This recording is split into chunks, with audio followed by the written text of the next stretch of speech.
Þannig byrjum við enn þá þjóðmála á lagi frá Stuðmönnum. Jakob Frímann auðvitað gaf okkur leyfi til að nota lögin þeirra bara svona frjálsum vilja svolítið. Já, þú hefur gjörnýtt þá heimild. Já, alla leið kannski meira en góðu hófi gegnir. Já, en þetta er viðeigandi, við erum hér handhafar sannleikans, ekki satt? Jú, velkomnir, Orri Hauksson, vélaverkfræðingur. Takk fyrir, já. Og Þórður Gunnarsson, yfirhagfræðingur þjóðmála. Takk fyrir það. Til að ekki með nýja stúdíói. Já, takk fyrir það. Takk sem við leiðis bara velkomnir í þetta Epic Studio hjá okkur. Glæsilegt. Geggjað sko. Geggjað aðstæða. Ég kynnti einhvern veginn inn sem hagfræðing, eða út sem hagfræðing. Já, nei, inn, sko, við vorum hérna síðast. Sem að þetta, ég tók óstindu upp, mér fannst þetta mikil móðgun. Já, skelltir hurðum eftir þáttinu og svona. Nei, en ég hafði nú smá skilning á því að því ég hafði nú verið að rífast alls konar hagræn málefni og reyndar tekið fullt af kursum með hagfræði, sérstaklega fiskihagfræði. Þannig að þetta var, mér fannst þetta ekki alveg galin pælingur. Nei. Ég held sko að hagfræðingar gera alltaf grína viðskiptafræðingum fyrir að kunni ekki starffræði sko og nenni ekki reikna. En ég held sko að verkfræðingar gerir sama grína að hagfræðingum, eða ekki? Já. Sko Ásgeir Jónsson, seðlabankastjóri, maður sem við ætlum að ræða þess eftir, hann sagði mér sko í góðu hófi þar sem ég var og hann líka. Þá sagði hann sko að hagfræðingar var þeir sem hefði ekki nógu mikið karisma til að vera endurskoðendur. Þannig að það er mikið til í því. En sko ástæðan fyrir Tengi. Já, ég var einhvern veginn að spurði hvort að það væri, ég var eins og spurði hvort að sko að því ég kynnti því sem yfirhagfræðing og hvaða hlutur ekki Þórður Pálsson gæti þá og hann ætlar efnaðarsráðgjafi þjóðmála. Það er miklu fínna starf sko. Hann hefur miklu meiri völd en ég í þessu prógrami sko. Já, og vaxtahaukur þjóðmála. En sko, ástæðan fyrir að ég spilaði þetta lag í byrjun var svo að Já!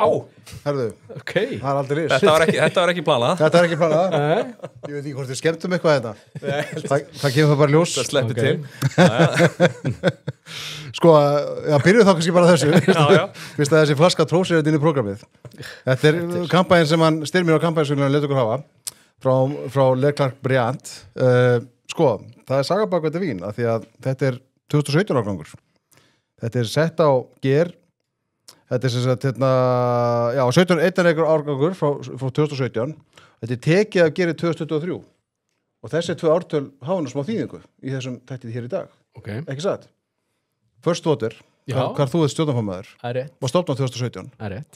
Og seldi sin fyrsta fisk 2023. Já, rétt, ok. Þannig að svona hugsa kampaðinsfélagið okkar viðmælendur. Það gerist ekki fyrir tilviljun. Þetta var planað, eða ekki? Það var að vísu planað, en þessi tappaferð þetta var ekki endilega planað, sko. Já, búlis hérna óstarfhæfir hérna eftir þetta gerist. Já, þeir eru bara mennir í sjokki hérna og áhorfendur í salnum hérna í sjokki. Meðan ég hætti glössin fyrir ykkur, sko, ástæðan fyrir ég byrjaði þessu lagi. Þórður, ég þarf eiginlega að spyrja þig, hvar varst þú á Laugardagskvöld? Segðu nú satt. Segðu mér satt. Já, ég var bara í róleitum sko, en ég þetta því ég hugsa út í þá man ég ekkert eftir laugardagskvöldinu. Það kemur fyrir bestu menn. Já, þetta... Fyrir þá sem að hlusta þá settu við frétt sem að birtist á helstu miðlum núna í vikunni. Það sem var fjallaði það að maður sem braust inn í Alþingishúsið og dvaldi þar yfir nótt. Og allir engu skemmtum. Nei. Það var ágætt, já. Nei, bara vant að komast í hlýjun einhvers þar. Líka gott þú sagðir fyrir þá sem eru að hlusta, því að langflestir eru að horfa, ekki? Jú. Fyrir þess að tvo sem eru að hlusta. Svona, hann hefur kannski bara viljað komast í hlýjan faðm ríkisins. Já. Það vilja það margir. Þetta er væntanlega kjósandi samfélkingarinnar, ég myndi nú halda það. Já, mjög líklega, sko. Já. Áður fyrir lengra að ræða einhver alveg mál. Við ætlum að minna þetta á Bjórkvöld þjóðmála á Selfossi 17. og 18. október. Við vorum búin að boða fólk þar 17. október, föstudagi 17. október. Það seldist upp, þannig að við bættum við öðru kvöldi 18. október.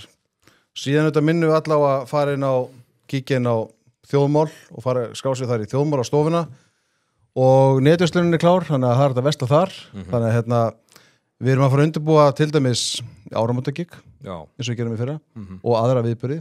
Og gestir þjóðmálastofunar fá þar auðvitað og gestir þjóðmálastofunar eru líka með afsláttarkóða í netverslunina. Ég get líka bætti kannski við að við munum núna á næstunni setja í sölu golfferð þjóðmála sem verður farin erlendis næsta ári og þar munu þeir sem í þjóðmálastofunni fá fyrstir tækifæri til að festa sér sæti þar. Akkurat, það er bara hárrétt. Þannig að það er mikil virði í því að hérna skrá sig þarna. Íþrótta- og æskulýðsnefnd þjóðmála. Ég verð náttúrulega fyrstur að Já.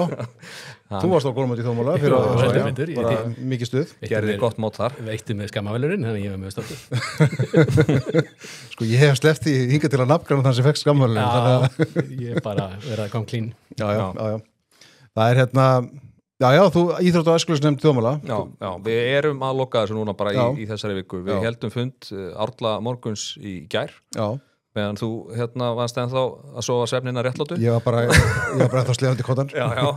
Og erum mjög nálægt því að loka þessu og það verður sennilega bara á næstunni sem við sendum út meldingu á þjóðmálastofuna, sko. Þetta verður farið til Írlands. Já. Á glæsilegt hótel, glæsilegir golfvellir sem munum leika þar. Þannig að bara stay tuned, eins og sagt er. Já. Hér eru við síðan með, við ætlum að vera að minna það í netverslunni, sko. Er ekki mynda þér í netverslunni? Þú varst með derhúið þar, eða ekki? Ef við flettum yfir svörtu húna. Já, þessi, já. Vinur okkar í IT House of Brands, þeir náttúrulega að búa þetta til fyrir okkur, allt saman. Þannig að þeir eru búin að vera að framleiða eins og enginn sem morgundagurinn. Meistarar. Algjörir meistarar. Og þau? Já, þau öll sem. Hvað segir maður eða þau eru, getur maður svona þau séu meistarar? Jú, er það ekki kynhlutlaust orð? Þau sískinni. Jú. Það er enda 2025, sko. Já, maður þarf að passa sig. Ég veit það. Það er alltaf gott ef maður fær sko svona tölvupóst sendan, það er komið í mörgum fyrirtækjum svona hann, hún, fyrir aftan. Já. Og þetta er svona, í mörgum tilfellum eyðir ákveðin óvissu sem er gott. Já. Við erum að íhuga það hér í þjóðmálum að fá rebbúavottun. Já. Þá myndu þurfa að bæta þessu við í undirskrift. Svansvottunin ein á sér dugar ekki lengur. En þessi þessi þjóðmálahúfa, hún er mikið notuð. Ég var allir með manni 8-leiti í morgun upp á Steini á Esjunni sem var með svona húfu. Já, vel gert. Hann fór eiginlega bara til þess að taka mynda sér. Með húfuna? Já. Menn er að gera þetta, sko. Já. Þannig að þetta er alveg. Þetta er orðið social media moment, þessi húfa. Já, heldur betur. Herðu, ég var að fara að ræða einhver alvöru mál. Já, þetta er búin að ræða fullt alvöru málum, en það er svona á meðan við, kannski, þið megið endur að fá okkur þetta lostæti frá kjötkomparínu sem er hérna. Ekki að smakka þetta og skála hérna. Jú. Fyrir hverju viljið skála núna?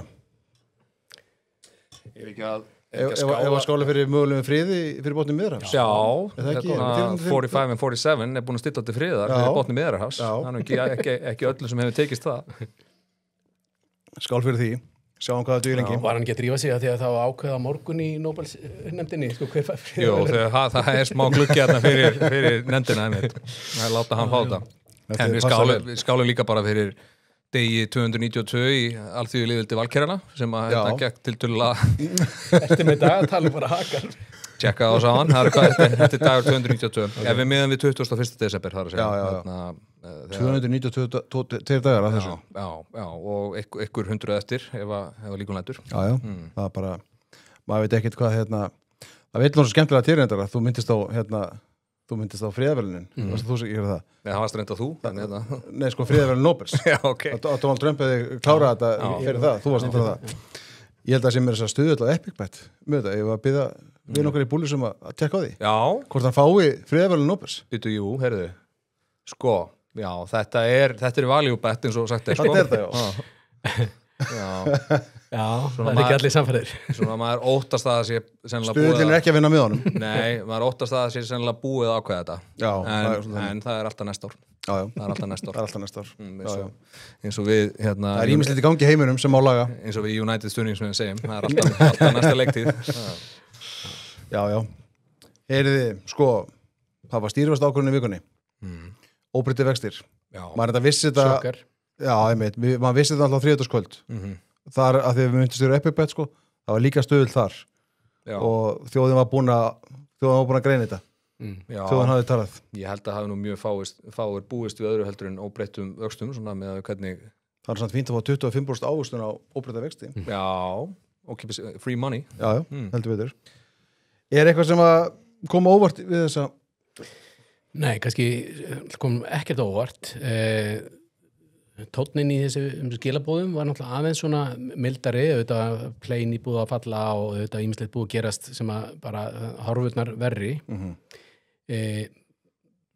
eitt sem að var áhugavert að Ásgeir var spurður út í það hvort að það væri sko aðhald af fjárlaga frumvarpinu sem að hefur nú áður svarað sko, reyndar mikillega stóri rós að sé nú ekki mikið ef eitthvað, en þarna sagði hann eiginlega jú að það væri en svona öll líkanstjáning benti nú ekki til mikillar sammenningar þú pælir því það að vera að auka ríkisútgjöld milli ára 7,5%, þú veist 120 milljarða held ég en síðan bara verið að auka skatta það mikið á móti, bæði hækka skatta og svo náttúrulega bara hækka skattar vegna hækkandi skattstofna, vonandi að sem sagt, það talið að aðhaldi sé einhvern veginn meira sko, þetta svo fráleitt að mínum að því, fyrsta lagi það aðalega útgjöldin sem að ákvarða aðhaldið en ekki tekjurnar teórian svona 101 í hagfræði þegar ég nú orðin hagfræðingur gott að kenna hana þetta hærri skattar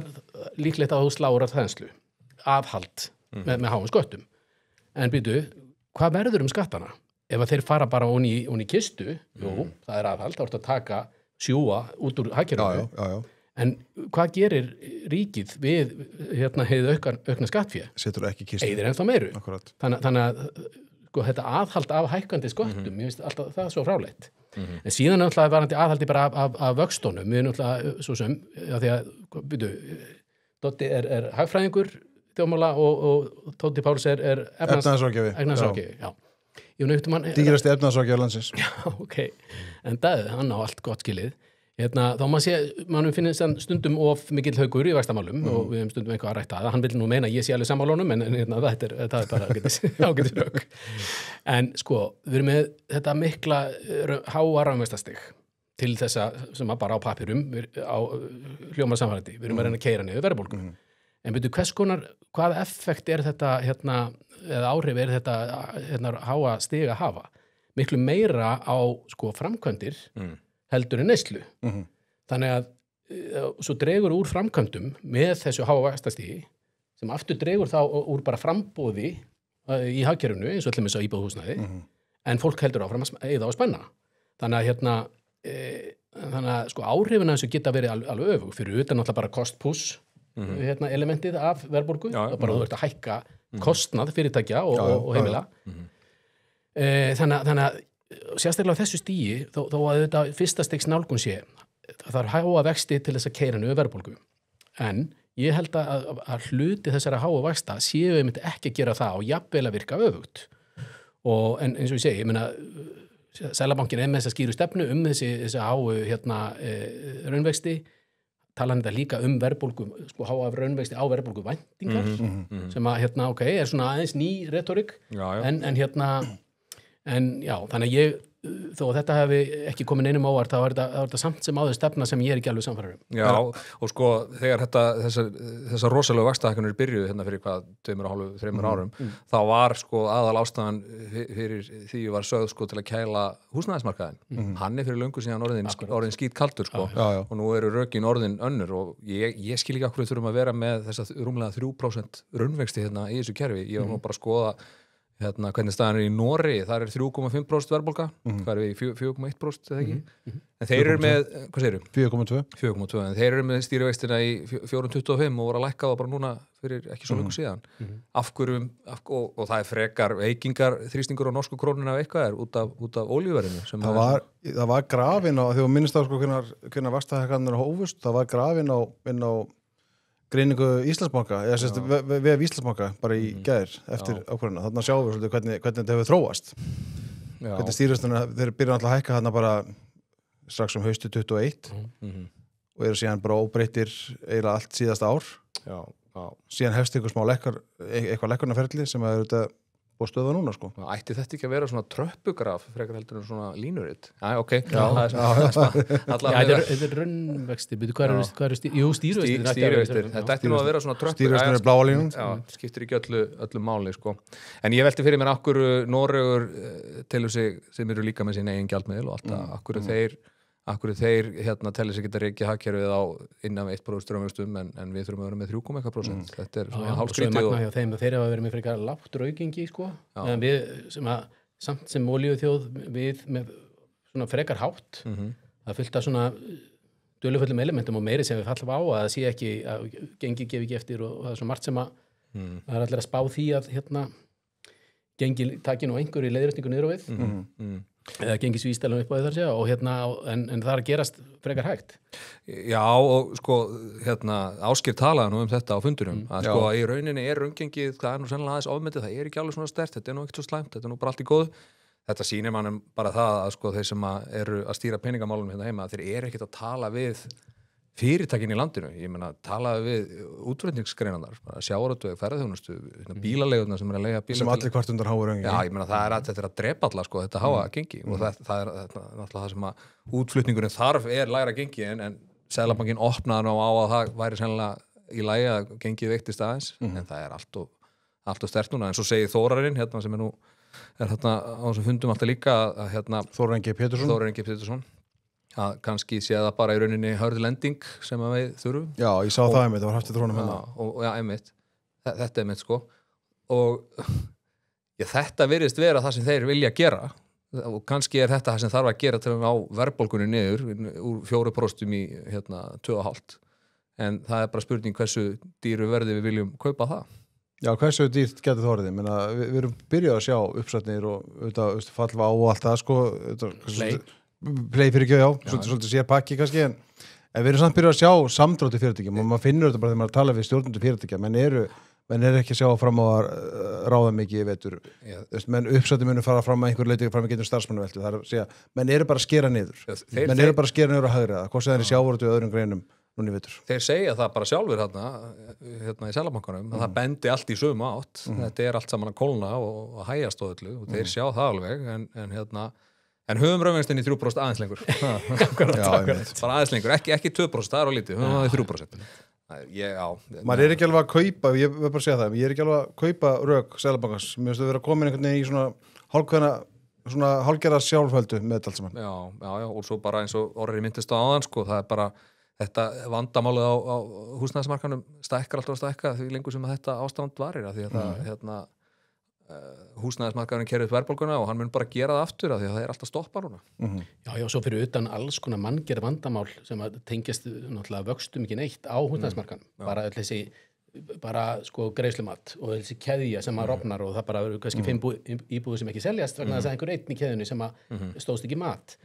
Fyrir utan auðvitað bara tafirnar í að koma í skipulagi og öllu þessu. Það er svo margt allt öðrum þáttum sem auðvitað einhverju vextir hafa engin áhrif á. Já, ég veit það. Það er engilega að spá fyrir framhaldi í þessu. Ef við sjáum línur þetta aftur þá sjáum við að Íslandsbanki er að gera ráð fyrir því að vextir byrja að lækka mögulega eitthvað í byrjun næsta árs. En þú veist, ég held að það sé heldur bjartsins spá með það hvernig Seðlabankinn er að tala. Já, þeir eru alltaf með þessa verðbólguvæntingar sem skilir fyrir að lækka vextina, þannig að þetta mun ekkit lækka fyrir að það lækkar. Ég held að þetta sé nú svona orðið nokkurn veginn fyrirsjáanlegt hvernig þeir gera þetta, en þeir eru bara svolítið búin að binda sig í sko svona atburðatengda stjórn peningamála, heldur en einhvern veginn að leggja eitthvað svona huglægt mat á hlutina. Þetta eru bara svona harðir parametrar í áþreifanlegum gögnum sem þeir horfa á sko. Já, og svo líka, þú veist, þeir svona leggja mismikla áherslu á þessar verðbólguvæntingar og svo eru þessar verðbólguvæntingar auðvitað koma náttúrulega talsett til að því hvað þeir segja, þannig að þetta er nú smár circular reference í þessu.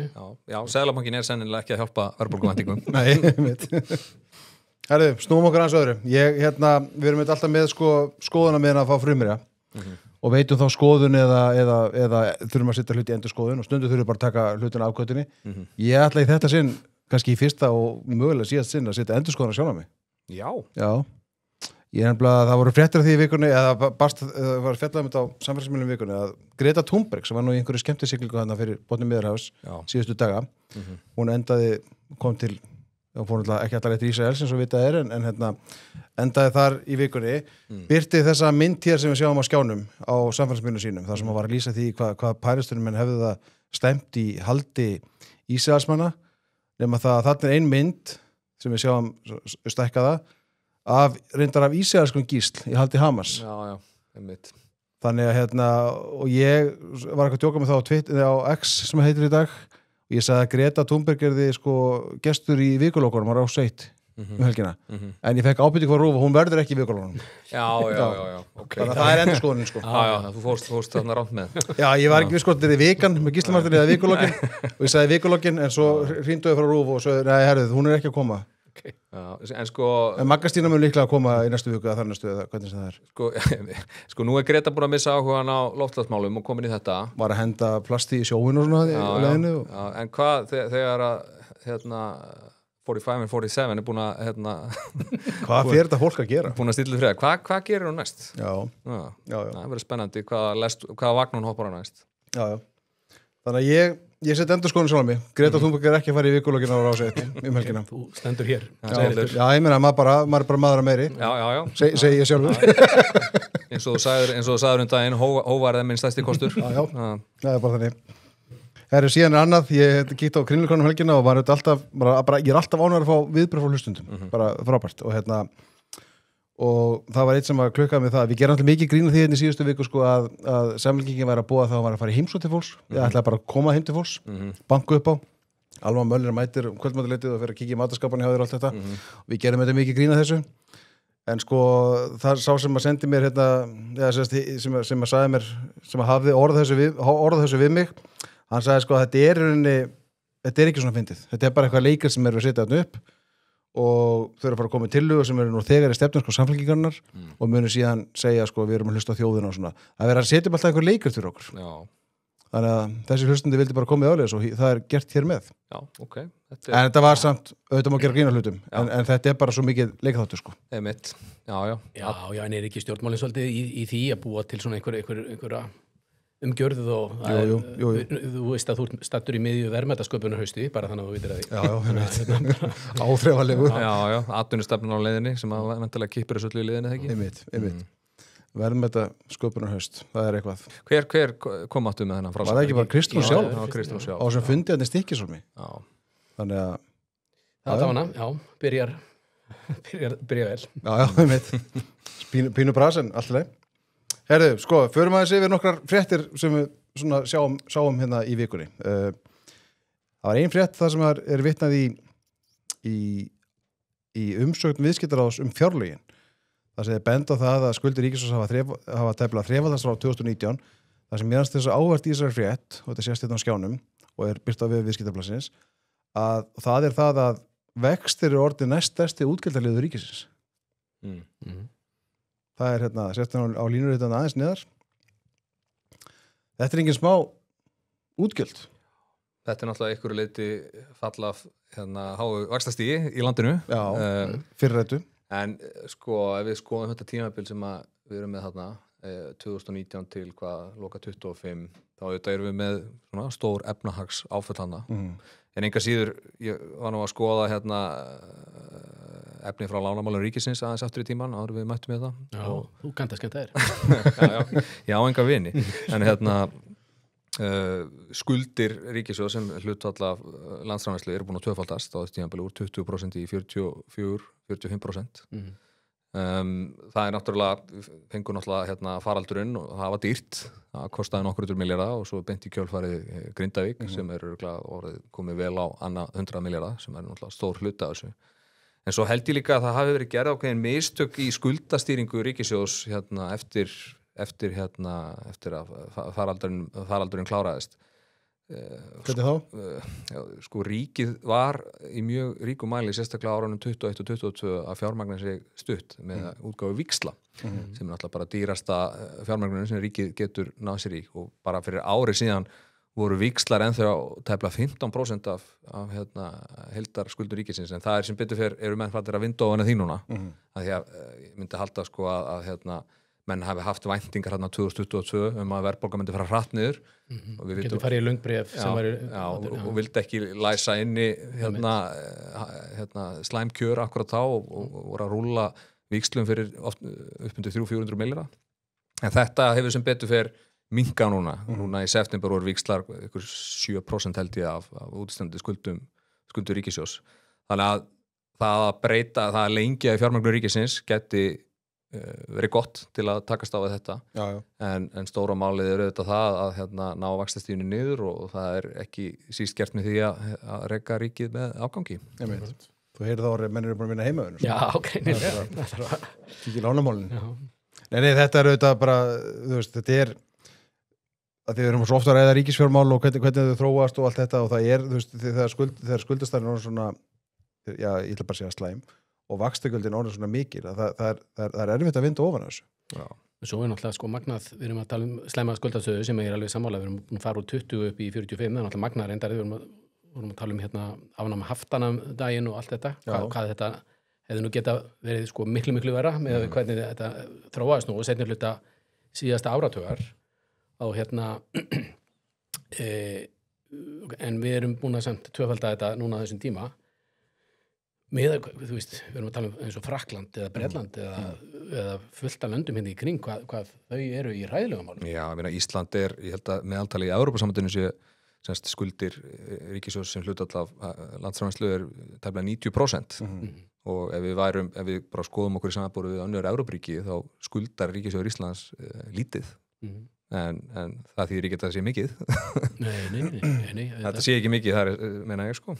Nei, við erum nú kannski bara leiðin ákvað inn, þannig að við getum bætt úr þessu og hækka þetta bara. Já, ég sko líka til að geta allar sanginni, sko, skuldir hækka þarna hvað, maður sjá fréttin aftur, hvað var 800 og aukist 1400 milljarða. Sko, þetta á verðlagi hvers árs. Þannig að ef við tökum þetta á föstu verði þá er þetta nú ekki tvöföldun sem er samt mikið, sko. Jú, kannski þetta er svona umþabel tvöföldun. Þetta er ekki 130% eins og verðlag hvert árs segir okkur. En lykillinn að þessu er bara að stöðva skuldasöfnunina og þá minnkar þetta í hlutfalli við landsframleiðslu að því gefnu að það sé hagvöxtur sem við skulum vona. Já, bara rétt til lúka þessu. Er þetta skattleggja sig út úr þessu? Það hugsa ég ekki. En það er verið að gera heiðilega tilraun til þess, sýnist manni. Nei, og síðan náttúrulega varðandi, sko, við erum að tala áður fjárlagafrumvarpið fyrir næsta ár. Við vitum að gjöldin sem að búið er að ákveða að fara í, þau verða að ná og öruggleika meira. Skatttekjurnar sem er að koma, það er búið að vera að leggja í skattahækkanir sem að örugglega koma líka. En síðan er það þessar auknu skatttekjur bara vegna stekkandi skattstofna. Það er ekki öruggt að það komi. En þetta hefur verið þannig svolítið mikið undanfarin ár að það búið að byggja fjárlagafrumvarp upp á einhverjum forsendum sem síðan hafa komið ljós að hafa verið íhaldsamar. Það hefur meira komið upp á kössunum heldur en hefur verið búist við. Nú má velta fyrir sér vegna þess að það eru svona blikur á lofti, hvort að það verði aftur. Það er ólíklegt. Það var sko árin 21 til 23, þá kom alltaf melding svona í september, október, maður tekið eru töluvert meiri. Það kom engin slík melding núna í haust sko, sem að síðan okkur það að er að hægjast á. Ástæðan fyrir maður að fjalla þetta og við erum að rífa þetta upp en þetta bara svo að þetta hefur allt áhrif á bæði hag, heimila og fyrirtækja sem að, þú veist, þess vegna er þess virði að fjalla þetta þá þetta sé nú ekki alltaf skemmtilegt sko. Já, svo líka bara, við erum hérna á Íslandi og þetta er okkar sko efnahagsþróun líka miklu bara að falla því sem er að gerast í kringum okkur. Þetta, við erum ekki eina báti. Og við sjá í Bandaríkjunum halda margir að þeir þurfa að lækka vexti skarpt þar á næstunni því að það er að hægjast á þar. Já. Herru, annað, ég sé að gullverðið er komið yfir $4,000 í fyrst skipti sögunni. Já. Auðlindahagfræðingurinn Þórður Gunnarsson. Já, þetta gerist á nokkur ára fresti sko, að það kemur svona svaka rönn í gulli og það bara verður til eitthvað nýtt norm og eftir því sem að maður er búin að kynna mér þetta aðeins sko, þetta virðist vera slíkt. Þetta er náttúrulega ykkur hluti alltaf þegar að menn eru hræddir við efnahagsorfur og það er mikil óvissa, þá er það oft viðbragð að kaupa gull. Núna hefur hið opinbera í Bandaríkjunum ekki starfað í við erum ekki komið vika núna rúmvika. Þetta gáði með 17 alls konar hagtölur sem átt að koma út sem kom ekki út þannig að þetta er í rauninni það ítti svo líka upp dollarinn er auðvitað veikjast mikið líka af því út af þessum væntingum vaxtalækkunar í Bandaríkjunum og gull er auðvitað prísað í dollarum sem að hefur þá líka áhrif á hvernig gullið verðlegst en síðan sko hafa verið fregnir af því að seðlabankar hafa verið í miklu mæli að bæta við gulli, þannig að þetta eru alvöru peningar, þetta er ekki bara spákaupmenn og menn hafa þá verið að selja út bandarísk ríkisskuldabréf vegna þess að menn sjá fram á vaxtalækkanir þar og það er svona þetta sem maður drífur þetta áfram verðbréfasjóðir, svona svokallar ETF sjóðir hafa stækkað mjög skart í haust. Hvað áhrif hefur þetta á vin okkar Eld Ólafsson og Ég held að til okkar í Amarok. Ég held að í þeirra áætlunum séu ekki að gera ráð fyrir $4,000 fyrir únsuna. Ég held að sé örugglega cirka bát helmingurinn af því eða kannski rétt rúmlega. Já. Gengið þeirra hefur hækkað rúma 20% á einu mánuði. Já. Þetta Amarok fór hæst held ég í 200 fyrir svona ári síðan. Já, 1 mánuð 38%. Já, 38% einmitt. Það er hæsilegt. En eins og ég held að rekstrar mótilið þar eða businessplanið þar gerir ráð fyrir töluvert lægra verðið heldur en $4,000. Já. En við höfum séð það að svona félög sem í gullvinnslu hafa flest hver hækkað á undanförnum vikum. Já. Svo getur þetta allt sveiflast upp og niður eins og ekki svo viðsamt. Við erum alltaf stöður. Alltaf stætt í hend.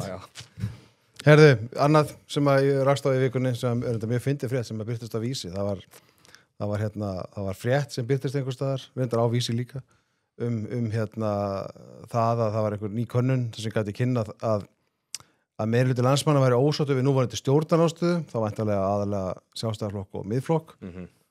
Og þá mæti bara starfsmaður Reykjavíkurborgar og lækar þá veislu. Já, það finnst hans í þessari frétt að þetta er ekki fyrsta skipti sem þetta gerist. Það kom líka kom fram á gaman að heyra í einum af þessum 500 samskipta fulltrúum borgarinnar. Þeir eru ekki oft í fréttum eða hvað eru mörg. Það er þetta mjög margir og allir með aðgang á Facebook, sko. Já. Þetta er greinilega, það þarf eitthvað að taka vinnuferla í gegn sko. Það var svona Freudian-like.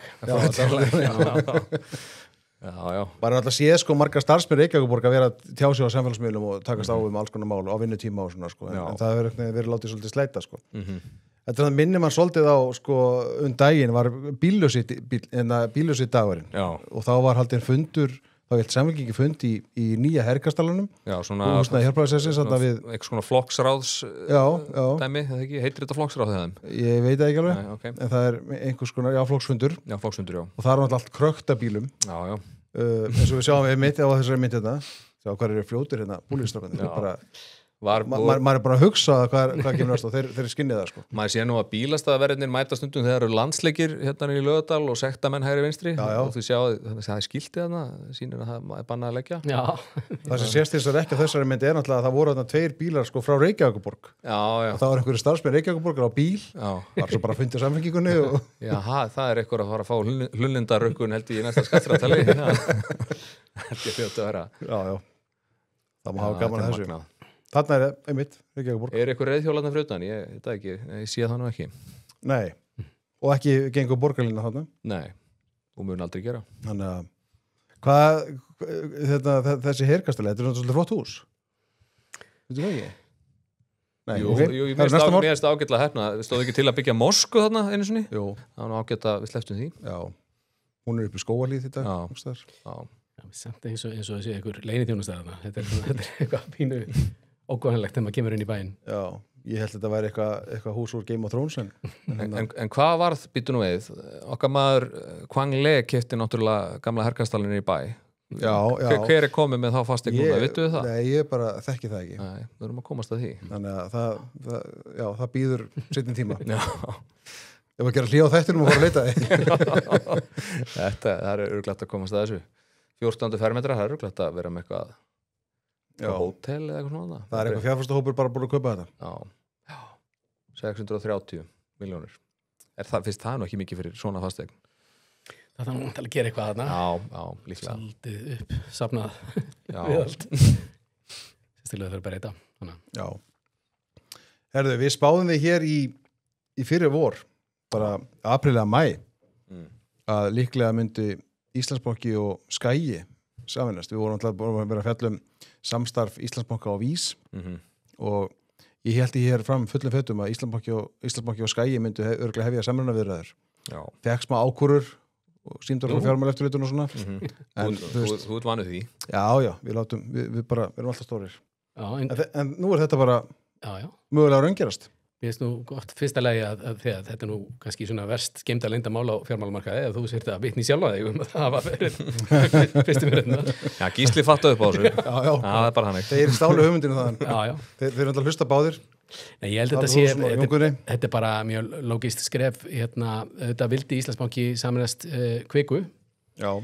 Og sá samruni hefði í sjálfu sér búið til meiri samleið á kostnaðarliðinni, það er að segja að það það er bara meiri sko sameiginleg starfsemi milli þeirra tvekja eininga Íslandsbanka og Kviku hins vegar síðan ákvað Kvika að fara frekar í samtal við Arion og það í gangi þannig að þetta var lógíst og þarna náttúrulega kannski svolítið annað upp á teiningnum, það ekki eins mikil samlegð á kostnaðarliðinni myndi ég halda en auðvitað á tekjuliðinni og það er þetta tryggingafélag sem er náttúrulega stærsti hluturinn á Skaga sem að kemur þá inn í þessa Íslandsbanka samstæðu þannig að ég held að þetta hafi verið afar lógíst skref hjá þessum tveimur félögum og örugglega mun ganga upp síðan það að vera með 2 samruna á fjármálamarkaði á sama tíma skapa það einhver vandamál og mun annar flækjastur í hinum regulatorist eða ekki. Hvað heldur þú?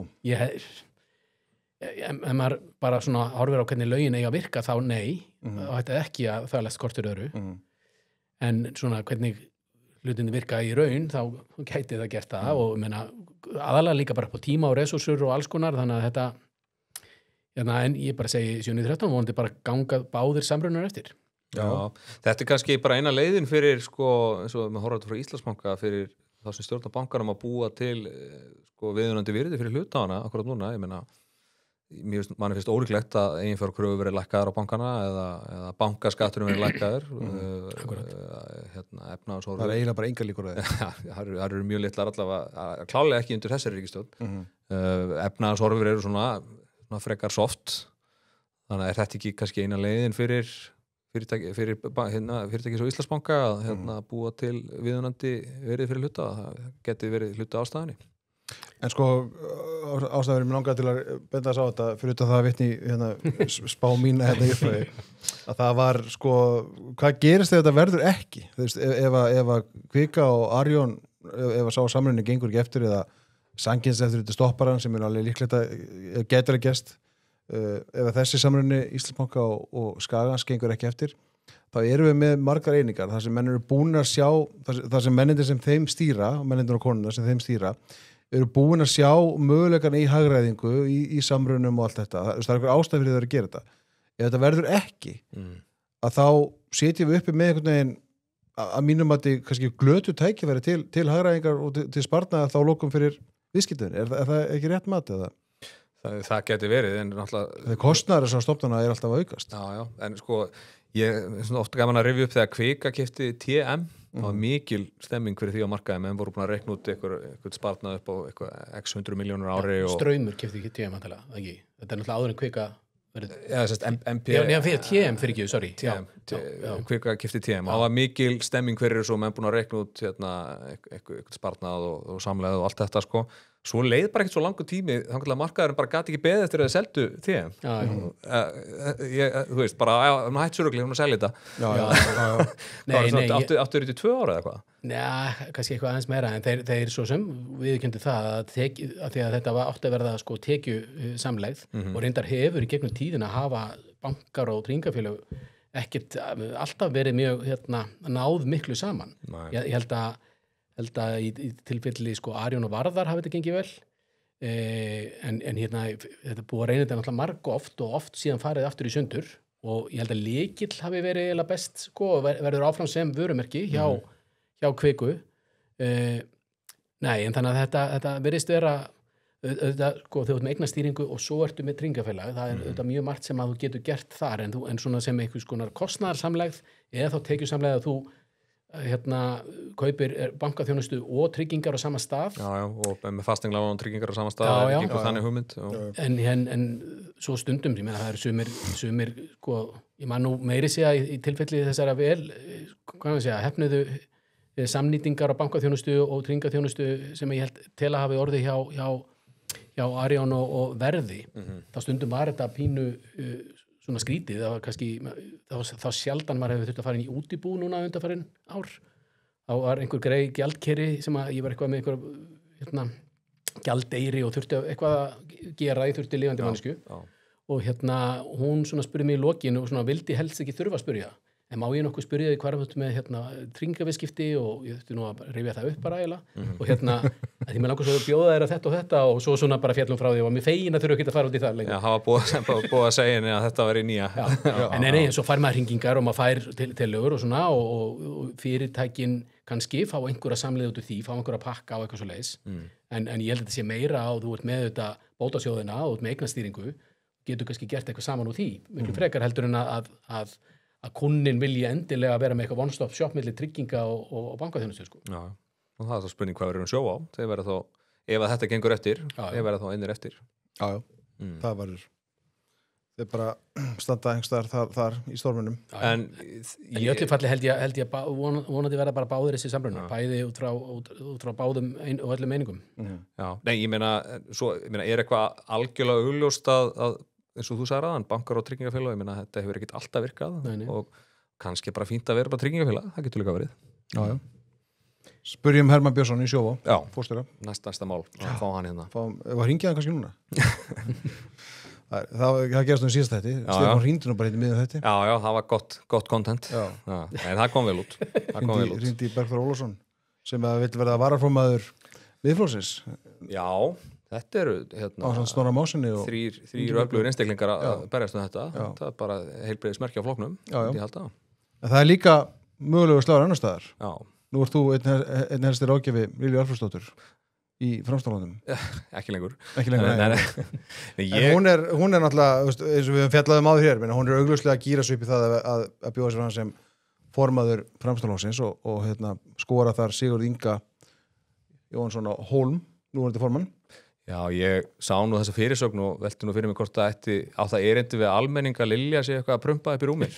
En nei, það er svona hittar undir feldinum. En já, ég meina þetta er náttúrulega illa, þetta var nú bara grín. Já, ok, var þetta grín. Já, við áttum okkur á því. Takk fyrir útskýra. Þetta er nú búin að liggja fyrir svolítið tíma, hún hafi augast á þessu. Já. En ég er ekki svolítið skrítið að vera formaður flokksins.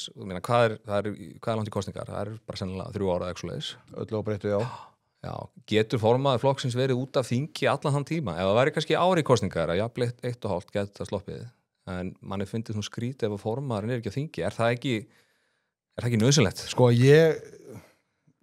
menn hafa alltaf talað þannig. En sko, þá má líka satt velta því, sko, Kristrún Frostadóttir var reyndar á þingi í síðastu kjörtímabili, en hún var satt ekkert á þinginu.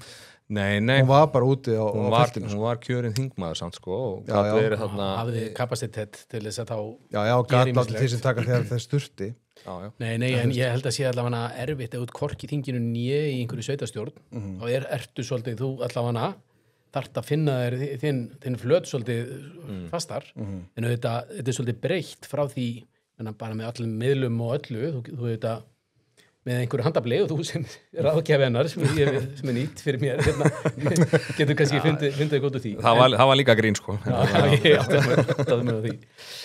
Nei, ég held að þetta sé ekki ómöguleiki. Við sjáum bara til mig eins og þegar Bjarni hætti sem formaður Sjálfstæðisflokksins að einhverju sem hefur verið orðaði við það að vilja gera eitthvað voru utan þings, ég meina þeim datt það ekki í hug. Það var afskrifanleið bara. Þannig að það einskorðaðist eða við þingmannhópin, og það voru einhverju nefndir sem voru í sveitastjórnum en ég held að þetta verði erfitt, en ég meina, ég held að hennar metnaði standi til þessa, þannig að bara láta vaða.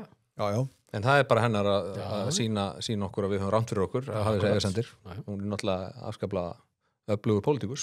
Lilja? Já, með mikið öflugur fólki kringum sig. Hún hefur allt til aðskrúna hvað það var þar. Já, það er flokksársfundur Framsóknar, eða landsfundur, þetta er ekki landsfundur, það er ekki flokksársfundur. Hann fyrir fram 18. október, sama dag á Björgkvöldi þjóðmála á Selfossi. Já, ok, og þau eru ekkert að fresta. Höfuð vígi Framsóknarflokksins. Það verður gaman Miðstjórnarfundur. Það verður gaman að sjá hérna á hvorum staðnum vera fleiri. Það verður allan að gaman að vera á Björgkvöldinu og Laugardalskvöldinu þegar niðurstaðan liggur fyrir. Það verður engin spurning. Og vonandi verið að lesa upp rétt úrslit þá í þetta sinn hjá Framsóknarflokknum. Já, það hefur ekki alltaf verið þannig. Það er einhvern að gerast það. Já, það var frábært moment. 2009 þegar Sigmundur Davíð var kjörinn formaður. Já, var það þá, já, ok. Framsóknarflokksins. Já. Fleiri mál. Sko, Þórður, þú búin að valda smá usla. Já, býttu nú við.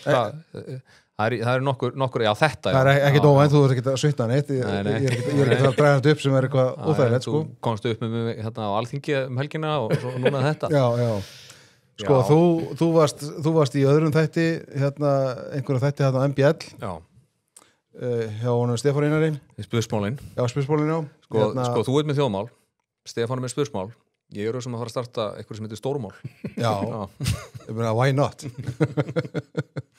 Ég vissum að vinur okkar hér í Epic myndu vera glánaðir aðstöðu, sko. Já, það er alltaf ljótu að vera. Nei, sko, ég var að telja þarna fyrir þá sem að sá ekki fréttina. Við vitnum í þetta síðast þetta. Þið spiluðu þetta síðast, já. Að atvinnuvegaráðherrann virðist ekki hafa mikinn áhuga á atvinnuvegum landsins sem að birtist engum í því að hún nennir ekki að mæta á ráðstefnur þar sem að þetta fólk sem að hún ræður örlögum sjávarútvegs og landbúnaðar hér á landinu en hún virðist ekki hafa áhuga því að horfa í augun á þessu fólki og hún spurð út í þetta og segir þetta sé ekki svara vert. Já, hún þú rifjar upp og hún bara ábúða sig eða ekki mæta á hvað voru það, 3-4 ráðstöfnur og kaupráðstöfnur og fleira? Já, meina lagalíf í hörpunni, mjög spennandi vaxtabroddur í íslensku atvinnulífi, fullt af fólki frá útlöndu sem mætti þarna til að hlusta og heyra og sjá hvað er að ske hérna, en hún afbóða sig. Svo reyndar heyrði ég það er sýning sem er í höllinni held ég núna, iðnaðarsýningin. Ég ætla hana. Hún afbóða sig þar. Eftir þetta? Já, það var víst að gerast í gær. Hún ætlar að senda eitthvað embættismann í sinn stað. Er þetta ráðundur bara? Já, bara eitthvað skrifstofustjóra, ángríns. En hún segir að þetta sé ekki svaravert, en sko, ég held nú að hún vitur nú bara upp á sig sökina, sko, þetta er ekki góð framist það er auðvitað ekki hægt að vera allstaðar, en eins og ég sagði þarna daginn, hún getur alveg að hósta af áhuga á þessu, sko. Ég var nú fyrir 3000 árum aðstofamaður ráðherra og þekki marga sem hafa verið ráðherra og það sem er, eins og þú segir, það er ekki hægt að vera á mörgum stöðum. Það sem er svo mikilvægt fyrir ráðherra er að ná stjórn á sínu kalendar. Því að þú getur verið inn í ráðuneyti svo bara að dreitast inn eitthvað inn á þitt kalendar og þú ert bara einhvern veginn komin einhverja þvottavél. Ég er ekki að segja að það eigi við Hönnu Katrínu þessu tilfelli, en allavega að velja og hafna og forgangsraða, það er lykilatriði því að þú getur verið upptekinn allan daginn og alveg fram á kvöld við mjög mikilvæg verkefni. Já, en þú veist, það eru svona ákveðni póstar, bara eins og til dæmis bara sýningin í Barcelona, stærsta sjávarútvegssýning. Já, ég var þar. Í okkar heimshluta, allir ráðherrar hafa mætt þar, síðust ár Svandís mætti þarna, Bjarki Ól sem mætti þarna, mæta allir þarna, bara horfi í augun á þessu fólki sem þú ætti að hækka veiðigjöldin á, það er nú svona lágmarkað ekki. Já, og það var mikið af stjórnmálamönnum það var mikið af stjórnmálamönnum og einmitt ráðherrum frá alls konar löndum þar sem mæta samt, sko, og eru stoltir fyrir þessa grein í sinni þjóð, sko, hjá sinni þjóð, sko.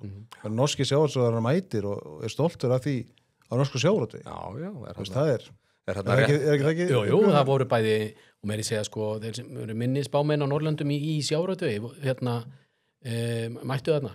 Reyndar, sko, normenn eru reyndar í sjávarútvegi ekki sko, hvað maður segja, þeir líti ekki á sjávarútveg sem mikla atvinnugrein. Ég var nú einmitt á ráðstefnu hjá DNB í Oslo daginn sem DNB Seafood sem er mjög stór grein innan þessa stóra banka, eitt stærsti banki á Norrlöndum og náttúrulega frá Noregi uppalega, þetta er norska bank.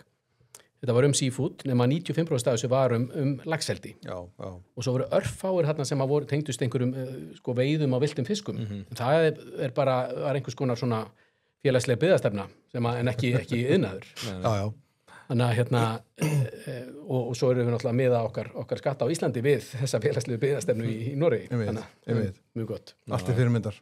Já, þetta er svolítið skrítið með hana því hún er atvinnuvegaráðherra hét matvælaráðherra skamar hríð í síðustu ríkisstjórn, það er búið að breyta aftur í atvinnuvegaráðherra, en hún virðist vera efna til átaka við þessa atvinnuvegi sem hún á að hafa umsjón með. Fyrst sjávarútvegi, byrjaði núna í vor og í allt sumar og svo núna er hún að hjóla í landbúnaðinn líka. Já, einmitt, maður sá fréttir af því að það er búið að boða breytingu á búvörulögum. Já, sko, það sem að er verið að gera þar er að sko, mjólkuriðnaður er með ákveðna undanþágu frá samkeppnislögum. Sem var sem sagt frá 2004 í rauninni og þar í rauninni sko svo aðgerð er þeir aðgerða hreint í framkvæmt í framhald af skýrslu sem var skrifuð hvernig getum við látið hennar mjólkur að ganga á þess að þurfa alltaf að vera að reisa á þess að þurfa alltaf að vera að reisa gjaldrótta mjólkursamlegu við út allt land. Hét skýrslan það? Nei, hún hét það ekki, en það var svona eintakið. Hún kölluð Rannís skýrslan en ég ákvað nú bara að hringja í nokkra mjólkurbændur aðdragandi þessa þáttar, þess að undirbúa mig af því að það sem Hanna Katrín segir að þetta í einhvern veginn að skila meiri peningum í vasa bændana, þetta sé gott fyrir neytendur en áhrifin að þessu verða náttúrulega fyrst og fremst þau að kostnaður við framleiðslu á mjólkurvörum á Íslandi mun aukast mjög mikið. Það ákveðin verkaskipting sem að þessi tvö stóru fyrirtæki í mjólkursamsalun og Kaupfélag Skagfirðinga eru með á milli sín allur Mygluostur framleiddur á Búðardal, allur ostur framleiddur á Akureyri meðan mjólkurbú Flóamanna gamla eru með mjólkina og nýmjólkina. Mozzarella ostur framleiddur á Egilsstöðum. Þetta svona alls konar, þetta svona búin til verkefni fyrir alla, en núna semst þetta á að... Þetta ástæða fyrir að þjóðmál upplýsandi hlaða. Já, en núna semst á að breyta þessu og banna mjólkursamsöluna að dreifa þeirri KS og öfugt. Það framleiða allir mismunandi vörur allt í kringum landið. Og ég hringdi í bændunum og spurði, eru þið að biðja þetta? Nei, þeir eru bara mjög ánægðir með þetta eins og þetta er. Og ekki þú veist, ég er engin stalilisti í efnahagsmálum eins og þú veist sko, og þetta náttúrulega þetta margt sem þetta breyta þessu landbúnaðarkerfi en hver er að biðja þetta? Það er ekki að mjólkursamsalan, ekki að bændurnir. Ég held þetta hljóta að vera í rauninni þeir sem eru eða félag atvinnurekenda sem eru biðja þetta. Já, ég hugsa að það sé lobbyið sem stendur að baki þessu sem kemur auðvitað ekki óvart. Ég meina Ólafur Stephensen og Hanna Katrín eru miklu vinir og tala mikið saman. Þannig að ég myndi halda að ef þú vilt auka samkeppni verðsamkeppni á landbúnaðarafurðum á Íslandi skal bara frekar fella niður þess að tolla og bara auðvelda innflutning. Ég veit að stór hluti bænda hér á Íslandi eru bara ánægðir með það, myndi taka því fagnandi. Er það sant? Já, ég þekki margast líka, vilja bara gera business úr þessu frekar heldur en að vera alltaf að hugsa hvernig getum fengið meiri peningi af ríkinu.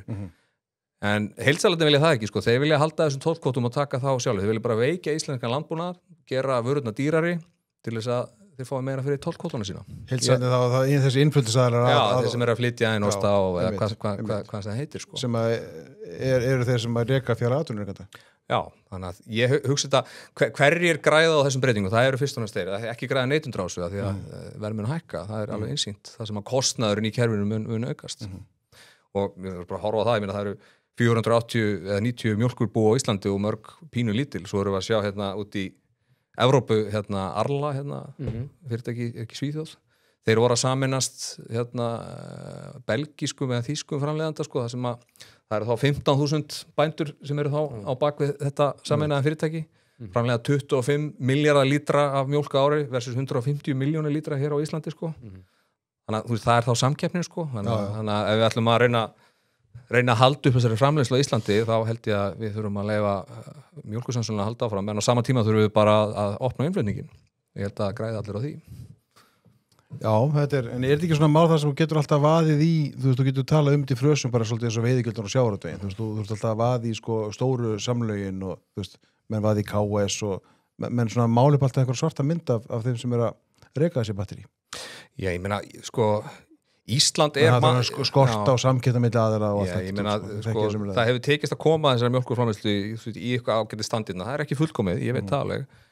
En ef að bæta hag neytenda þá er þetta ekki leiðin til þess og mér skilst það að Ólafur Stephensen náttúrulega er með kaupfélagið á heilanum og þessar breytingar kemur mjög illa við Kaupfélag Skagfirðinga af því að þeir náttúrulega sko, þurfa þá allt í að fara að dreifa einhverjum vörum sjálfur sem að mjólkursamsalan dreifir fyrir það núna eða þetta fyrirtæki auðhumla þetta er svona verkaskiptingarsamningur en það væri mjög vont fyrir Íslandi ef við færum að móta hlutina út frá því hvað félag atvinnurekenda vill. Já, það er seg. Ég meina, ekki vilja þeir loka ÁTVR. Nei. Þeir vilja halda sínu heillublasi þar. Með fullri vinningu fyrir öllu þeim góðu heildsölum sem við eigum hér á landi.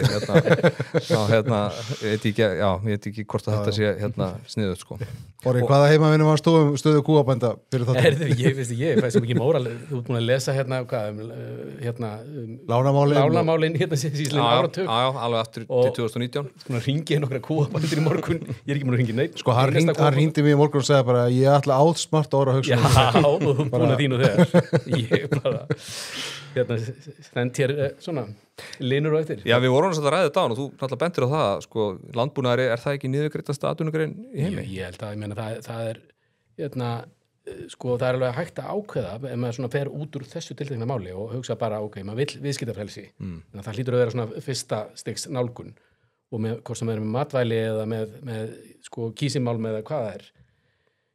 Maður þarf hins vegar að fatta ef maður ákveði bara að það er engir ríkisstyrkir og engir tollar á matvælum á Íslandi sem að við sem frjálslindir menn myndum kannski bara byrja á, það er svona okkur fyrsta stigs nálgun. Það verður draumastaðan. Já, ok, en þá verður bara veikina, þá erum við að ákveða að vera ekki með matvælaframleiðslu á Íslandi. En þess að allur annar landbúnaður er ríkisstyrktur. Þannig að, og auðvitað er það þannig að það má segja, ef einhverju ætlar að bjóða þér í mat, hvað segirðu? Þú segir já takk, í staðan fyrir að fara heim og búa til matinn sjálfur. En viltu hafa þannig til eiliðanóns að þú bara hafir ekki getur náttúrulega búið til mat sjálfur? Það er eiginlega spurningin, sko. Þannig að þetta er auðvitað, sko, það verið að gera eitthvað óeðlilegt eins og ríkisstyrk eða toll eða eitthvað til þess að mæta einhver óeðlilegu sem er ríkisstyrkur annar staðar. Þannig að það flækir debattið það þetta, hversu mikið frelsi við viljum hafa þessu. Já, og Ísland alltaf bara, þið horfið að þá er Ísland, sko, við erum matvælaframleiðslu land, við erum alltaf með sjávarútveginn og svo bara eins og ferðaþjónustan, hvað er það eina sem allir ferðamenn eiga sameiginlegt eða kominga þau þurfa að éta eitthvað og þannig að og vilja náttúrulega mjög margir fá eitthvað lokal borða fyrir ekki þannig að viljum við hafa allan hann matinnflutnar og svo stýrst það líka það að halda landinu í byggð. Ég meina ef við myndum loka íslensku landbúnaði þá náttúrulega myndi fækka töluvert á landsbyggðinni myndi maður nú halda sem myndi fá áhrif á ferðaþjónustuna og samgöngur og fjarskipti og fleira. Þannig að þetta tengist allt, sko, og þegar að landeldi sem að þú ert nú þegar það verður búin að ná fullum þegar það verður búin að ná fullum styrk, sko, þá verður matvælaframleiðsla svona beint og óbeint bara rúmlega hálft hagkerfi hérna á Íslandi, sko. Já, og það sem að líka svo annað að breytast í þessu, sérstaklega maður sér það eins og í komin inn innan eldisheim að það eru þessar, sko, rekjanleika kröfur, bæði kröfur frá einu opinbera en líka bara í viðskiptunum og sem að þú vilt setja á sjálfa þig. Það er eins og núna þegar við vorum að byrja að slátra þessum 5 kílóa fiski núna daginn, það fara 3 mjög stóri fiskar að búa að slæja en þetta er búið að taka svona 15% af þyngdinni af dýrinu út og eftir verður fiskur sem er 5 kíló. 3 svoleiðis í kassa og ísað og lokað. Svo fer það sína leið til Ameríku eða Evrópu. Ef einhver kaupandinn þar tekur upp kassan og segir, heyrðu, hann var skemmdur þessi fiskur. Þá fyrir við og segja, hann byrju, má ég sjá strikamerkið þessum kassa? Já, nei, þessi fiskur hann svona þegar hann fór honni. Þannig að og svo er hitastýring alla leið. Þetta getur eitthvað gerst á leiðinni, en allavega það að hafi skemmst fyrir pökkun verður ekki hægt og þú veist, getur eiginlega bara næstuði nafngreint fiskinn sem viðkomandi fær. Og þetta er að verða, sko, eitt er að þessi krafa frá einhverjum neytendum sem er svona einhvers konar útópísk hugmynd enn sem komið getur orðið, að þá er þetta orðið sko viðskipta trygging fyrir framleiðandann og þú getur sannað svona leit afurðin út, hún var í þessu hitastígi allan þennan tíma frá A til B til C til E til þín. Þannig að það verður síðan svo að vera með hátækni matvæleiðinað verður svo mikið forskot á aðra sem að kannski koma bara með eitthvað fisk og versus það og getur bara virkilega vitað. Já. En svo er náttúrulega svo að fyndi með þetta, þú ferð á einhvern fínan veitingastað í New York eða London og farðir sushi, það er einhver voðalega fín lax í því, hinn upplýsti neytandi meiri segja, sem er nú voðalega upplýstur að fara að borða sushi, hann heldur kannski bara að það hefði einhver maður í tvítfötum, sko, með veiðustöng, veitt hennar fisk einhvers staðar í Skotlandi, eða Íslandi eða eitthvað. Það er enn þannig og það er kannski 1% af því að þeim laxi sem er neitt í heiminum er veiddur. Viltur sem sagt. Já, viltur, já. Og restin er úr eldi, þannig að, og svo er þetta debatt landeldi versus sjóeldi og sko miljón hlutir, þannig að, hvað maður segja, stig þekkingar hjá hinum almenna neytenda er mjög mismunandi, þannig að byrja að útskýra þetta allt er mjög langt í land. En auðvitað þessir stóru kokkar og þessar stóru keðjur eru auðvitað með upplýsta kaupendur og þetta mun síast í gegn en við erum mjög snemma í þessu ferli að allir skilji hvaðan þessi vara kom. En framleiðenda megin er þessi hvati að geta sýnt fram á nákvæmlega hvernig þetta var. Já, það held ég muni breyta miklu og vera mjög mikilvægt. sko, við gætum næstu bara tekið þetta yfirferð á Hönnukötu vikunar, sko, þegar það er eitt mál í viðbútt sem snýra henni. Já, að gera. Og það er og það er náttúrulega, sko, það að Dagur B. Eggertsson, nú þingmaður Samfylkingarinnar, hann fekk samþykkt í vikunni þingsályktun tillögu að kortleggja eignarhald 20 stærstu sjávarútvegsfyrirtækja landsins og eigenda þeirra í atvinnulífinu í óskyldu rekstri. Þetta er alltaf gamalt mál, þetta er mál sem hann kallað sjálf bara upp á þingi áður.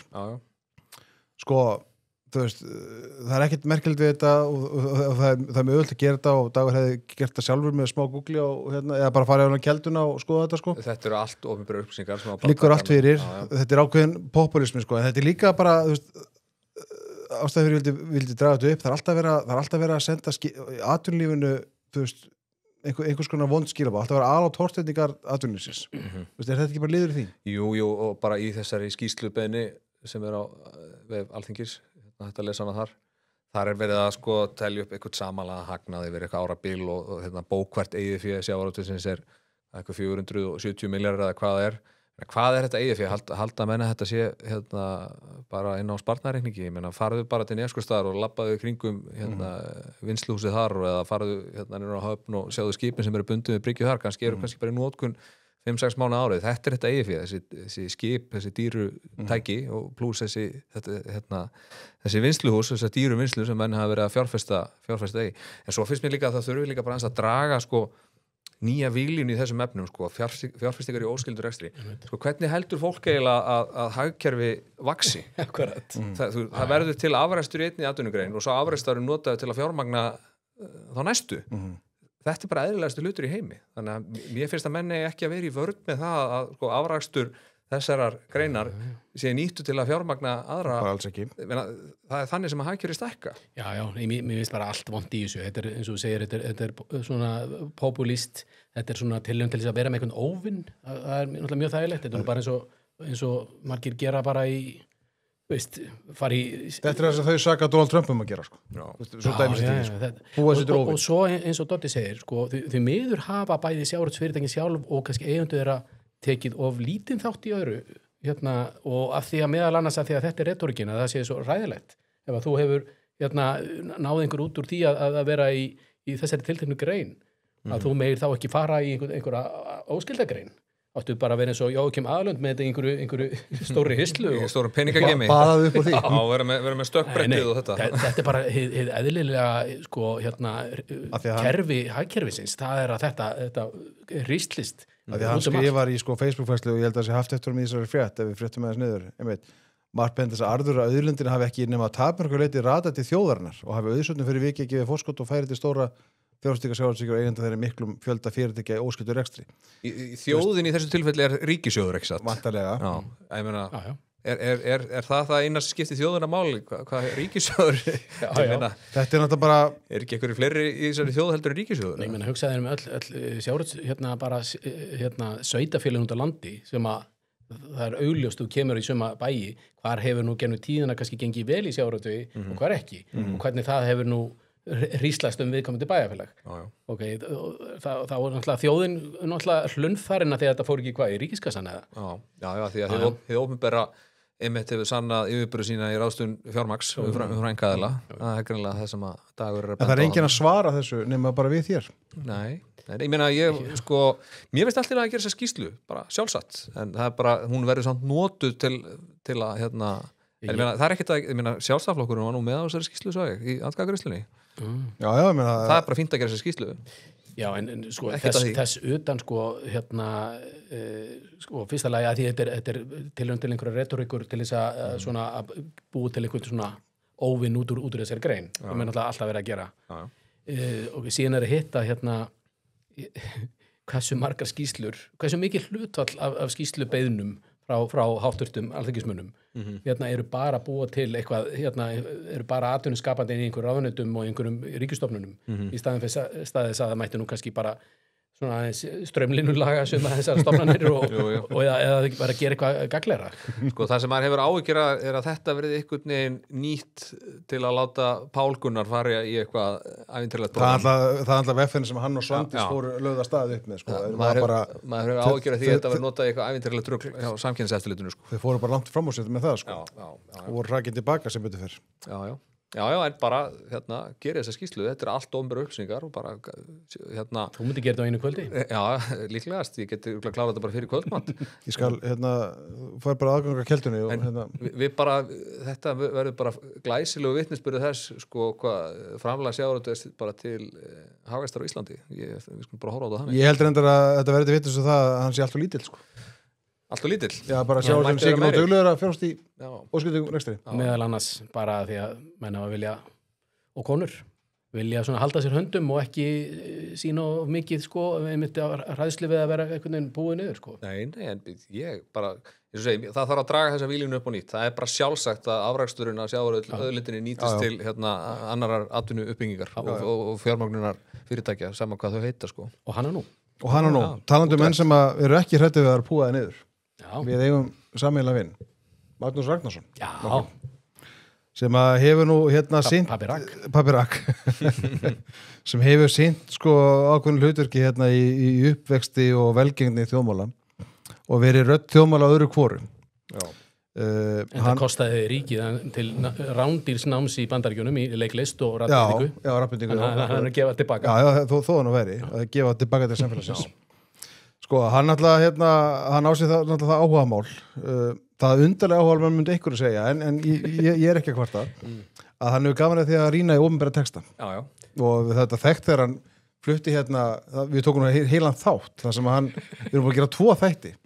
Það sem er bara upplestur Magnús Ragnarssonar á skýrslu með opinbera. Já, Majónisskýrslan. Majónisskýrslan Karlsson. Það var bara partur af henni, sko. Já, það var bara partur af henni, það er rétt. Það var einn kapli. Það var svona 40 mínútna þáttur. Það sem hann grindi Karlsson í Íslandi. Og svo fyrir sumar þá byrtu við sko aðgerra áætlun menntamálaráðar í uppbyggingu skólastars. Þetta voru þessi textar báðir algjör þvæla, sko. Já. Sem að frábær sagði, það er að fá að lauma þetta inn sko. Býtu nú, við væri nú, þú veist, undir bara oki, þú veist, endalausra reikninga að majónesi ef það var ekki Jú, reyndar, það er rétt sko. Ég heyrði sögu einu sem hafði verið að hlusta á hafði sett byrja á þessu þætti, fannst að hlusta á eitthvað annað þegar hann fór að sofa, bara í ljósi sögunar eða eitthvað. Svo vaknaði kl. 2 nóttina, þá var sko Magnús Ragnarsson að lesa kaldsósur. Hann sett sopna út frá sig og var komin í næsta þátt sko. Og vaknaði kl. 2 nóttina þetta yndislegur draumur. Já. Heyrði, sko, Magnús tók sér til og við ætlum ekki að fara að spila þetta 40 mínútna bút, þetta er stuttur bútur. Nú, en hann sko, hann las úr ritröð sem menntamálaráðuneytið sem þá var undir fórstöð Vinstri grænna árið 2013 gaf út. Þetta var rit sem var ætlað til að auðvelda kennurum og skólastundum og starfsfólki skóla að átta sig á inntekki grunnþátta menntunar og flétta þau inn í skólastarf. Ég er að lesa svona texta sem tók saman þetta. Sko, þetta er til sem rafbækur, þetta er kennsluefni fyrir kennararunni og ég ætla að láta Magnús lesa hér bút text lesa og kapla sem heitir Sjálfbærni og fjalla hagvaxtar kenninguna og höfund þessa texta er Sigrún Helgadóttir okkur sem hefur nú starfað mikið fyrir Landvernd. Ég hef ekki bara að byrja á þessu, lefa okkur að hlusta á þetta. Þáttur Sjálfbærni sem er gefin út af við menntamálaráðuneytisins undir stjórn Vinstri grænna. Takk. Þeir sem gagnrýna hagvaxtarhyggjuna benda oft á atriði sem þessi. Minni hagvöxtur þegar móðir gefur barni brjóst og faðir þvær margnota bleiur. Þegar fólk heldur húsum sínum vel við. Þegar fólk ferðast gangandi á reiðhjólum eða ekur varlega. Þegar framleitt vönduð vara og gert við hluti sem bila. Þegar fólk eldar sjálft matinn sinn. Verðmætasköpun heimila eykur ekki hagvöxt. Fólk sem vinnur við að gera heimili sitt og fjölskyldu sinnar vistlegt, annast börn og aldraða, viðheldur menningu, tungumáli, hefðum og siðum, ræktar eigi bú og garð, sinnir framleiðslu sem borðuð, skitin út eða slitin út jafnóðum og hún framleidd, það eykur ekki hagvöxt með sinni vinnu. Meiri hagvöxtur þegar barn fær mjólkurduft úr pela og foreldrar kaupa einnota bleiur. Þegar hús eru látin drabbast niður og síðan nýbyggð. Þegar fólk ekur hratt, klessukeyrir bíla og veldur slysum. Þegar framleidd léleg vara sem verður fljótt ónýt og þá hent og nýir hlutir keyptir. Þegar keyptur tilbúinn matur í álbökkum og frauðplasti. Óveður og jarðskjálftar auka hagvöxt. Í kjölfar þeirra eykst sala, til dæmis á byggingarefni og mikil vinna við enduruppbyggingu og lagfæringar. Stríð með öllum sínum hörmungum auka mjög hagvöxt. Umbúðir vörur auka hagvöxt.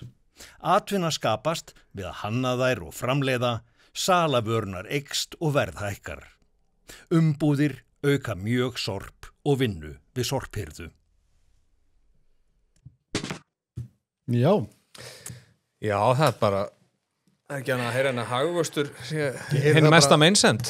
Ég heyri það bara æska þessa landsir í góðum höndum. Þetta virkilega kent í grunnskólanum? Já, þetta voru grunnþættir sem voru skilgreindir í aðalnámskrá 2011 og þetta var gefið 2013. Og þessi grunnþættir eru læsi, sjálfbærni, heilbrigði og velferð, lýðræði og mannréttindi, jafnrétti og sköpun. Og þetta sem textun sjálfbærni. Og kent hvað í einhverjum ákveðnum tímum eða þetta bara eitthvað svona ég vona bara þetta bara einhver innræting fyrir kennarana? Ég ætla að vona að þetta sé hvergi kent sko. Já, þetta voru meira ruglið. Nei, þetta svona bara innræting bara í sinni tæristu mynd, ekki? En VFG þetta fallið út af þingi. Já, var þetta sem sagt á vegum VFG sem að þetta já, þetta var það Katrín Jakobsdóttir menntamálaráðherra. Já. Kann nú mjög vel við Katrínu, hún mennsta manneskja en þetta reyna einhvern veginn að Já, ég ætla ekki að segja heila þó, þetta svona... Ég heyri bara þeir í sjokki. Já, eiginlega, ég vissi ekki að þetta væri bara, þetta bara óbært plagg eða ekki? Jú, þetta er bara, þetta er gefið út, þetta er byrt á vefráðansins og vantilega annar stofnuna, aðgengilegt á netinu, sem rafbók. Já. Þetta er hugtöki sem á að kenna bötum málingum. Sko bara grunnhugtaki hagvöxtur, við getum allir verið sammála það eins og mikið við viljum sem að stann hagvöxt, ekki hinn endanlegi mælikvarði, það eru fleiri mælikvarðar í lífinu á veljaðan fólks heldur en hagvöxtur. Þannig að ef að það áttu að skýni gegnum þetta, þá get ég fallist á það tiltekna atriði. En að svona demonisera hagvöxt og sína allt í mjög fallegu ljósi það sem að hagvöxtur ekki að myndast en allt í einhverju vondu ljósi það sem hagvöxtur að myndast. Þetta er mjög skrítið. Einmitt og tala að halda hús, kaupa þurrmjólk í staðan fyrir að konur kaupið þurrmjólk í staðan fyrir að gera þetta með hefðbundum hætti og hugsa illa eigur sína, nú þurfur að kaupa nýjar. Framleiða út í ramastæki og kaupa eitthvað drasl þegar maður endist ekki neitt. Ég meina, þú getur líka bara hugsa vel húsið þitt og nota þá peningana í eitthvað annað sem að það getur mögulega að skapa hagvöxt. Þú þarft ekki að fara illa með hluti og skemma og kaupa alltaf eitthvað drasl aftur til að búið til hagvöxt. Það eru aðra leiðir til þess sko. Ég held að höfundur þessa texta sem Sigrún Helgadóttir sem hefur starfað mikið á vegum Landverndar og fengið mörg verðlaun á vegum Landverndar. Hún er eitthvað miskilið sko sögunum brotna gluggann eftir Bastíat. Já, heldur betur. Þannig að held ég. Já, en ég var bara að fá að þessi kapli er náttúrulega algjörlega galinn sko. Svo segir hún að stríð auki hagvöxt, ég held að það sé nú bara beinlega rámt sko, ég meina þú búin að skoða hagvextatölur í Ísrael síðustu 2 ár þetta er allt í klessu þar sko, það verður mun taka tíma fyrir þá að rífa sig upp úr þessum samdrætti sem þetta hefur orsakað. Já. Ég mæntilega hugsinni svo að ef eitthvað brotnar þá fyrsta stigs elementið af því það er leggja nýja vegi og byggja nýja byggingar og þetta sko. Jú, en þetta síðan þeir peningar fóru ekki í eitthvað annað sem hefði skapað eitthvað annað. Og þú ert með hermenn í vinnu sem eru þá ekki að starfa einhverjum fyrirtækjum og þú veist að gera aðra hluti sko. Það er bara þetta virðis tortímandi aðgerðir sko. Já, nei, ég bara þetta var hressandi. Ég bara var að senda ykkur inn í helgina með þetta Ég þarf að setja sniðið með dóttur minni núna og lesa þetta upp, komast og snóður hvað er eiginlega í gangi þarna hvort það sé að vera að bera þetta á borð, ég ætla nú að vona ekki. Nei, rétt í lokin félag vikuna með Keldunni ég ákvað að taka húsasmiðuna þetta sinn. Já. Húsmiðan var ráða nýja forstjóra sem byrjar áramótin, Birna Ósk Einarsdóttir. Ég vann einmitt árum saman með henni. Já, hjá Símanum hún var hjá Símanum lengi og svo fór hún til Landsvirkjunar og svo til Icelandair og svo til Mersk Já, hún byrjaði á APM Terminals sem dótturfélag Mærsk og búin að vera þar núna í tæp 4 ár. Hamhleypa til verka. Hún það. Maður hefur hert það, þessi öflug kona. Mjög. APM Terminals er félag sem sérhæfis í rekstri Hafna. Birna var náttúrulega þætti hjá mér, hún var í þættinu með 312, bara svona ég rifið það upp. Já. Þannig að... Það ekki svo langt síðan þá. Ég hlustaði á þann þátt í mann til því. Já. En það hlustaði náttúrulega alla þætti. Auðvitað. Það bara þannig. Húsasmiðjan er merkilegt fyrirtæki. Ég held að fyrirtæki verið 70 ára næsta ári. Já, ok. Og stofnað 56. Já. Og auðvitað bara samofið sögu 20. aldarinnar. Ég meina, voru þarna með þessa einingaversmiðu þarna, ef maður rétt. Ég fór náttúrulega inn á kelduna og skoðaði tölunar þegar það var tilkynnt um þessa ráðningu sem ég samgleist Birnu mikið og vinkona mín. Tekjurnar í fyrra voru 25,8 milljarðar og dróðust saman milli ára 800 milljónir eða 3%. Heildararna var nú ekki mikið til fyrra, 340 milljónir. Hann er búin að vera ágætur síðustu ár þar undan. Í fyrra náttúrulega var bara háir vextir, fólk var ekki að byggja nýjan pall eða gera við mikið heimi á sér, þú veist það bara kostnaðurinn var það mikill, þannig að háir vextur hafa greinilega áhrif á rekstur húsasmiðjunnar. Já, bara öll fyrirtæki. Í smábrekku núna, en félagið hefur nú vel rekið samt hingað til. Er náttúrulega núna í eigu danska félagsins, fjölskyldufyrirtækisins Bigma. Bigma, já. Þannig að ég þarf að spyrja Birnu hvort að þessi tenging komið til þar, því hún náttúrulega starfar undir í Hollandi, en fyrir dótturfélag dansks félags, Mærsk, eins og við rifum upp. Ég efast að það sé tengingin. En húsasmiðjan þetta er flott fyrirtæki, þeir sinna öllu landinu mjög vel, þeir eru með búðir alveg allar hringir ykkur landi og Ísafirði og allstaðar og Egilsstöðum, Vestmannaeyjum, lokuðu reyndar á Dalvík og Húsavík 22 sem var smá leiðilegt, en þeir byggðu aðra stærri verslun á Akureyri staðinn og mér skilst að allir sem hafi verið á Húsavík eða Dalvík, þeir hafi búið starf þar. En það er mér finnst það alltaf flott þegar menn halda sig við það að þjóna öllu landinu og eru með flottar verslanir alveg allar hringin og það er ekki aðrar með fullri vinningu fyrir vinum okkar í Bíkó. Þeir eru fyrir norðan og Suðurnesjum og Selfossi. En húsasmiðjan hefur sendt þessu vel hringin í kringum landið. Mjög flott. Já, ég var að koma þessu að. Þetta er óskum henni til hamingjum með þetta og velfarnaðar í starfi. Í blálókin, strákar, ég laði nú smá heimavinnu fyrir ykkur.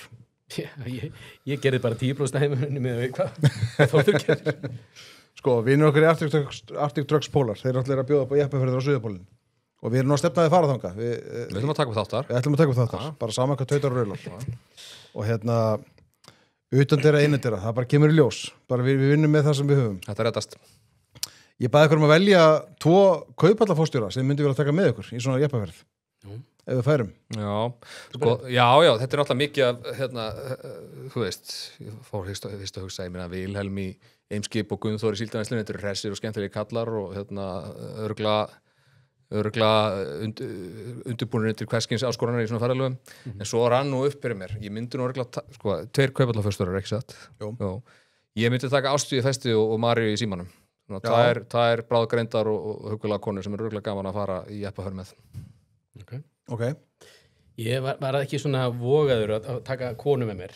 Ég ætla að taka 2, Já, en síðan var ég svo vogaður. En þannig að ég ákvað að vera, þetta er náttúrulega bara mjög gott mannval í kaupvellinni, en ég ákvað að velja 2 og svindla og velja 3. Já, ok. Fyrsta lagi er náttúrulega augljóslega að velja Harald Ingólf Þórðarsson, Hóstur að Skaga. Já. Fyrir utan að vera, Þú ert eini maður sem ég hef verið að kalla Harald Ingólf. Já, hann er svili minn og ég ávarpa hann alltaf með fullu nafni. Já, ok. Þannig að þetta er eini maður sem ég þekki sem á 2 fyrstu nöfn sem nöfn. Já. Hann heitir ekki Haraldur Már eða Haraldur Þór, nei, Haraldur Ingólfur. Þetta eru mjög mörg atkvæði. Já. Reyndar hann náttúrulega mun aldrei samt vinna gamlan skólabróður minn sem er nú leikustjóri núna sem heitir Egill Heiðar Anton Pálsson González da Silva. Já. Og ég reynir nú yfirleitt alltaf að ávarpa með fullu nafni og koma nafnuna sem mjög oft inn í setninguna. Oft í þágufalli, Agli Heiðari, Antoni Pálssoni en ok. Já, ég myndi að sjálfsögðu velja Haraldur Ingólf. Hann er mikið í heliskíing og svona útvistarmaður og svo framvegis, fyrir utan að vera bara toppmaður. Hann er líka uppáhalds tengdasonur, tengdamóður okkar, sameiginlegu. Já. Og ég vinn mikið í því að passa upp á hann sé það, allir hann smitaði hann einu svona COVID, ég tók það bara á mig, ég var ekki einu sem er COVID, þannig að bara að segja að hann... Þú passa upp á hann? Já. Síðan myndi ég taka mann sem á afmæli sama dag og ég, sem er Benedikt Gíslason. Já, bankastjóri Arion. Bankastjóri Arion, mikil toppmaður og með mér í þessu 28. mars félagi þeirra sem eru fættir Þeir eru með félagum þetta? Við erum með félagum þetta. Okay. Við erum reynda bara 3 svona núna. Já. En við erum bara að leita okkur fleiri meðlumum. Okay.